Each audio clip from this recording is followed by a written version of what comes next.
오늘 말씀의 제목은 광야 교회의 믿음 전쟁과 믿음 훈련입니다.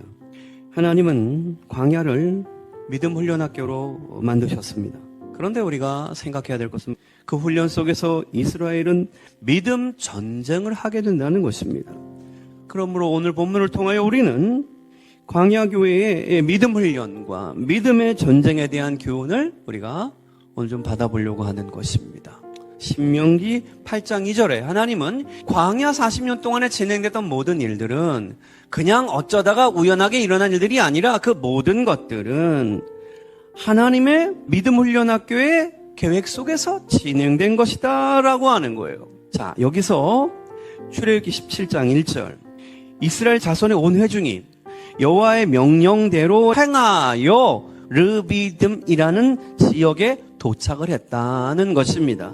여기서 중심되는 말은 여호와의 명령대로입니다. 이 말씀을 직역하면 여호와의 입을 따라 하나님의 말씀을 따라입니다. 그런데 그 르비딤이라는 지역에는 뭐가 없었어요? 물이 없었어요.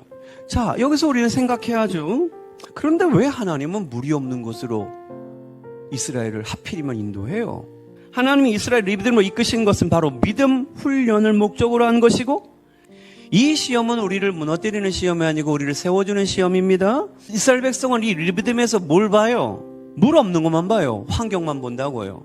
그런데 하나님은 오늘 신명기 8장 2절 말씀대로 이스라엘 백성의 마음을 보시고 계세요. 이 차이가 있어요. 내 마음이 어떠한지 여기서 이 마음이라는 말이에요.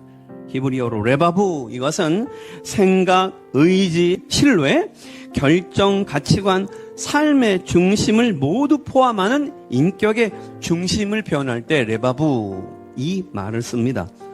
이것을 시브리서 3장 12절 말씀에 이렇게 돼 있어요.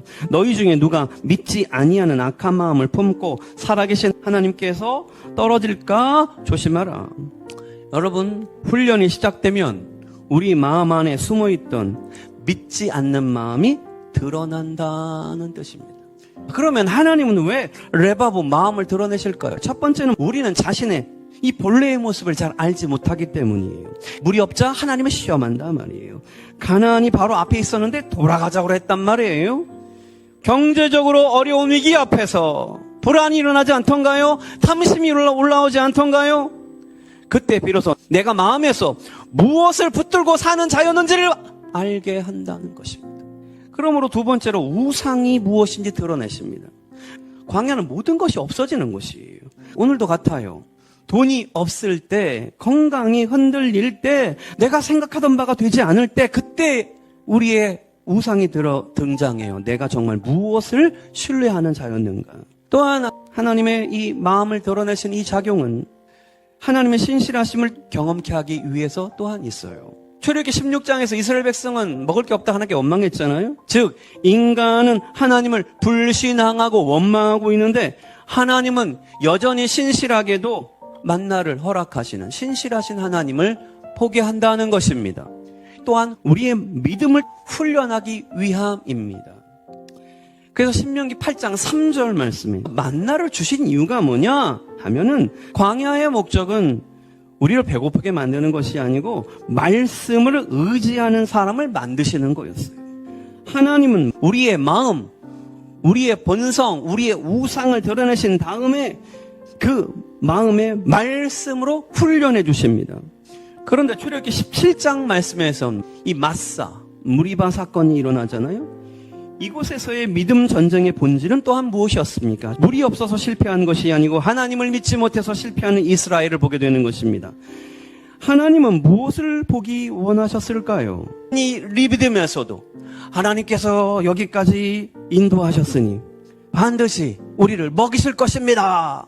여전히 하나님은 우리를 지키시고 사랑하시고 인도하실 것입니다. 라는 믿음의 고백을 원하셨을 거예요. 마태복음 4장에서 예수님도 광야에 계셨잖아요. 예수님도 배고팠단 말이에요. 사탄이 왔어요. 유혹했습니다. 그런데 하나님의 입에서 나오는 말씀으로 산다는 말씀을 증거하심으로 사단의 시험을 이겨내십니다.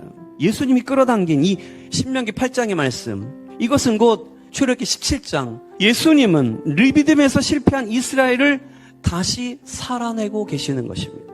그러므로 예수님의 광야 시험은 실패한 이스라엘의 그 실패를 다시 성공하시는 참 이스라엘이신 예수님을 보여주는 거예요.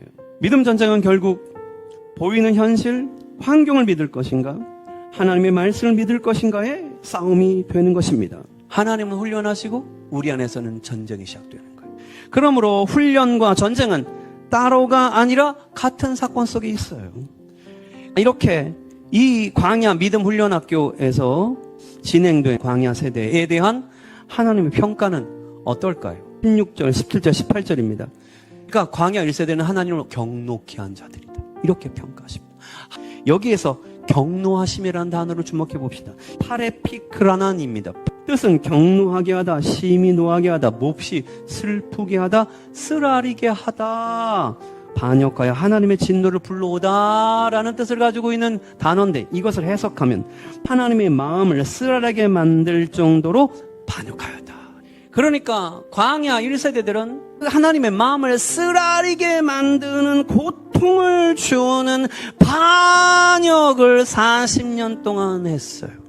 이거를 히브리서에서는 3장 17절 말씀에 하나님은 한 번 불평한다고 심판하는 분이 아니에요. 40년 동안 계속 말씀을 주시고 기회를 주셨는데도 불구하고 계속 불신앙을 반복하니 결국 이스라엘은 그 믿음의 전쟁에 패배하고 나아가 믿음 훈련에서도 실패하였다.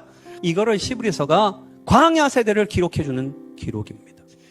출애굽기 16장은 단순히 만나를 먹은 이야기가 아닙니다. 하나님은 만나를 통해 광야 교회를 말씀을 믿는 백성, 하나님을 신뢰하는 백성, 하나님을 예배하는 백성으로 빚어가시려고 했습니다. 그러나 바로 그 훈련의 자리에서는 전쟁이 시작되죠. 죄는 자기 중심성과 불신앙을 부추깁니다. 사탄은 거짓과 의심을 심습니다. 육신은 두려움과 욕망을 자극하지요. 세상은 축척과 성취의 가치관으로 우리의 마음을 흔듭니다. 결국 광야는 하나님의 믿음 훈련학교인 동시에 믿음의 정쟁터인 것입니다.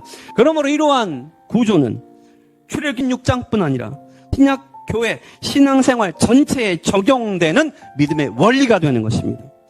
히브리서 기자는 이러한 현실 속에서 오늘 그의 음성을 듣거든 마음을 완악하게 하지 말라고 권면하고 하나님의 말씀을 믿음과 결부시켜 끝까지 견디라고 말씀하시며 그러한 자들이 하나님의 안식에 들어간다고 가르치고 있는 것입니다. 이것은 바로 믿음의 원리입니다. 믿음 훈련 학교에서 승리하세요. 믿음 훈련에서, 믿음 전쟁에서 성공케 된 여러분 되기를 축복합니다.